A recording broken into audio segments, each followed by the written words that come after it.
Hi friends, ಎಲ್ರಿಗೂ ನಮಸ್ಕಾರ.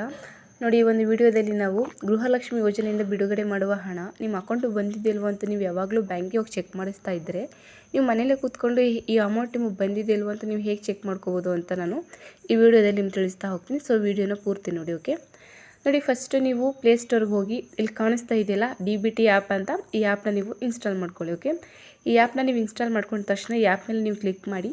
First ನಿಮ್ಮ ಆಧಾರ್ ನಂಬರ್ ಕೇಳುತ್ತೆ, ನಿಮ್ಮ ಆಧಾರ್ ನಂಬರ್ ಎಂಟ್ರಿ ಮಾಡಿ. ಅಲ್ಲಿ ಚೆಕ್ ಬಾಕ್ಸ್ ಕೇಳ್ತಾ ಇದೆಯಲ್ಲ, ಅದ್ರ ಮೇಲೆ ನೀವು ಟಿಕ್ ಮಾಡಿ. ನಂತರ ಗೆಟ್ OTP ಮೇಲೆ ಕ್ಲಿಕ್ ಮಾಡಿ. ನೆಕ್ಸ್ಟ್ ನಿಮಗೆ OTP ಬರುತ್ತೆ. ಆ OTPನ ನೀವು ಇಲ್ಲಿ ಎಂಟ್ರಿ ಮಾಡಿ. ವೆರಿಫೈ OTP ಅಂತಿದೆಯಲ್ಲ, ಅದ್ರ ಮೇಲೆ ನೀವು ಕ್ಲಿಕ್ ಮಾಡಿ.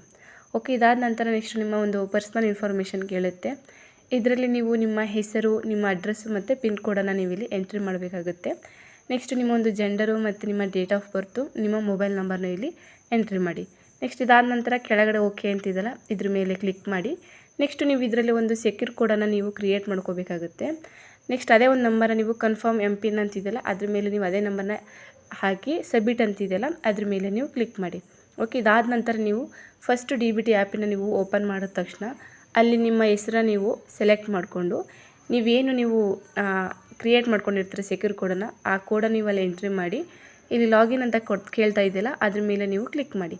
ನೆಕ್ಸ್ಟ್ ನೋಡಿ, ಈ ರೀತಿ ಶೋ ಆಗುತ್ತೆ. ಇದರಲ್ಲಿ ಪೇಮೆಂಟ್ ಸ್ಟೇಟಸ್ ಅಂತಿದೆಯಲ್ಲ, ಇದ್ರ ಮೇಲೆ ಕ್ಲಿಕ್ ಮಾಡಿದ ತಕ್ಷಣ ಗೃಹಲಕ್ಷ್ಮಿ ಅಂತ ಶೋ ಆಗುತ್ತೆ. ಇದ್ರ ಮೇಲೆ ಕ್ಲಿಕ್ ಮಾಡಿ. ನೆಕ್ಸ್ಟು ನಿಮಗೆ ಅಮೌಂಟು ನಿಮಗೆ ಬಂದಿದ್ದು ಇಲ್ವೋ ಅಂತ ನೀವು ಇಲ್ಲೇ ನೀವು ಚೆಕ್ ಮಾಡ್ಕೋಬೋದು, ಅಥವಾ ನಿಮಗೆ ಲಾಸ್ಟ್ ಯಾವಾಗ ಕ್ರೆಡಿಟ್ ಆಗಿತ್ತು ಅಮೌಂಟ್ ಅಂತಲೂ ಕೂಡ ನೀವು ಇಲ್ಲಿ ನೋಡ್ಕೋಬೋದು. ಓಕೆ, ಸೊ ಇದಿಷ್ಟು ಈ ಒಂದು ಯೋಜನೆಗೆ ಸಂಬಂಧಪಟ್ಟಂಥ ಮಾಹಿತಿ ಆಗಿರುತ್ತೆ. ಹೀಗೆ ಹೆಚ್ಚಿನ ಇನ್ಫಾರ್ಮೇಷನ್ಗಾಗಿ ನಮ್ಮ ಯೂಟ್ಯೂಬ್ ಚಾನಲ್ನ ಸಬ್ಸ್ಕ್ರೈಬ್ ಮಾಡಿ, ಸಪೋರ್ಟ್ ಮಾಡಿ ಫ್ರೆಂಡ್ಸ್. Thank you.